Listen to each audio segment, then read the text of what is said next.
Australia, having won the toss, elected to bat. David Warner at the top of the order, looking worse for wear when he was running. All this before he edged one. Edged and taken. Pujara accepts the first opportunity. Siraj is straight into the game. Will Pucovski on his debut riding the waves? He would show even more resolve as the rains came. Play was paused for 4 hours. Marnus Labuschagne, upon resumption, looked smooth as ever. It was well controlled. But back to Pucovski's resolve, the slightest of edges, and the catch wasn't taken. They were all ready to go up. And then, a few runs later, the thickest of edges. Has he got it? But upon referral, that wasn't taken either. Rishabh Pant downed the chance. Pucovski's story is one to inspire those who have had rough roads. His sojourn in cricket has seen him suffer 9 concussions, and the time away from the game to manage his mental health was needed. And today wasn't easy. But again, he didn't fall short. Still up, they have India. A pull through the onside was enough to get him to a half-century. He had his reward.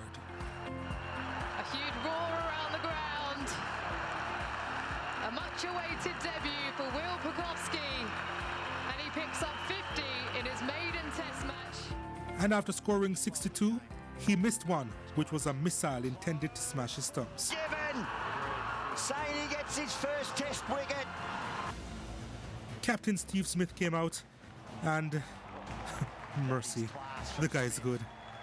Very good. One of the hardest shots in cricket is a straight-on drive, and it's an ominous sign when he gets it right. Labuschagne got his half-century, the painstaking innings embodied in this shot to get there. Width to Labuschagne, takes it on, drives it confidently through the covers. 50 for Marnus Labuschagne. And he opened up even more just before close of play to end unbeaten on 67, with the skipper Smith on 31. Australia 166 for 2.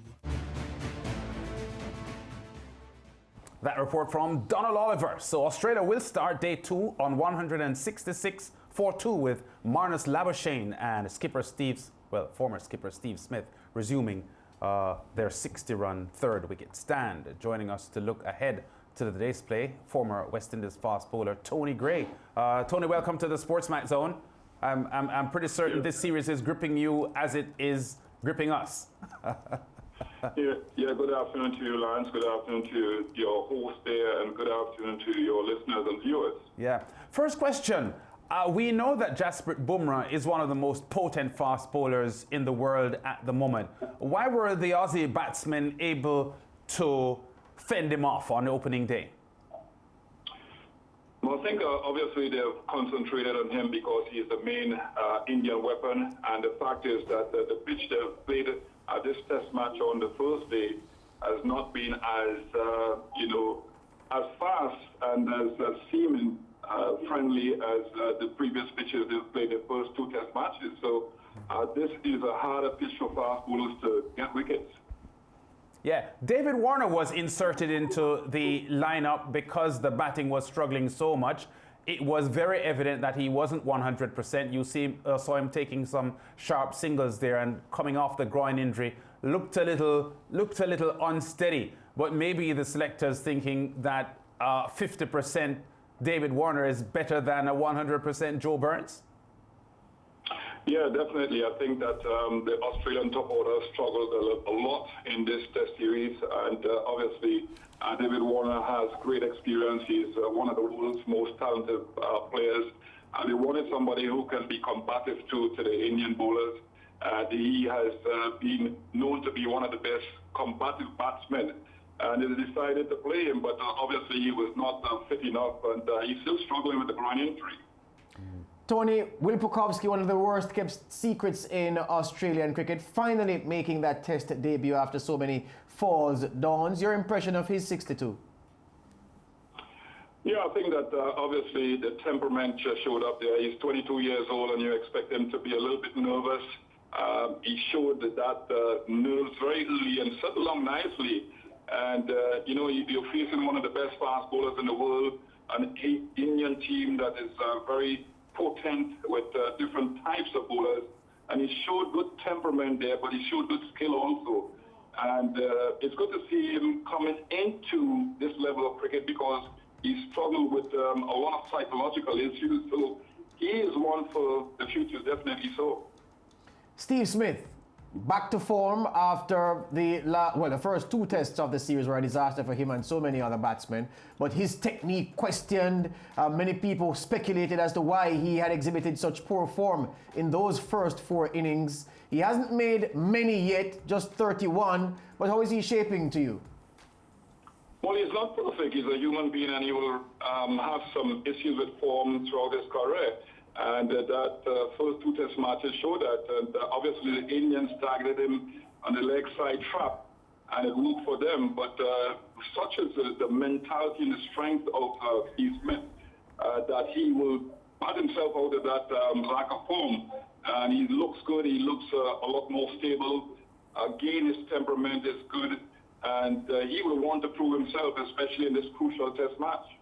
The ball hasn't dominated bat as has happened so far in this series. Australia, what? They don't have a score over 200 so far in this series, so they would need their batsmen really to give them a good total. But as things stand, and with so much time lost on day one, do you think the Indians will feel as if they are in a sticky position, or would they be confident that they can make inroads and still have a respectable total for their batsmen to try to chase when they bat?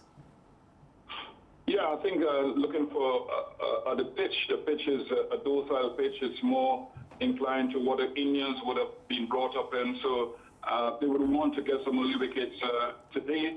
And obviously they know that the Australian batting has not been very strong, not been very potent at all throughout the series. And if they get early wickets, they can look to bowl the Australians for perhaps below 300 runs. And the Indian batting has been boosted, so you expect it to perhaps look for 500 runs in the first innings. If they get to 500 runs, it can be a really tough time for the Australians in the second innings because the pitches will get a little bit more abrasive.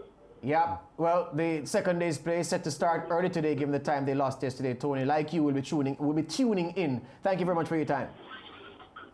You're welcome. Take care. Good. Former West Indies fast bowler Tony Gray. Back with more after these.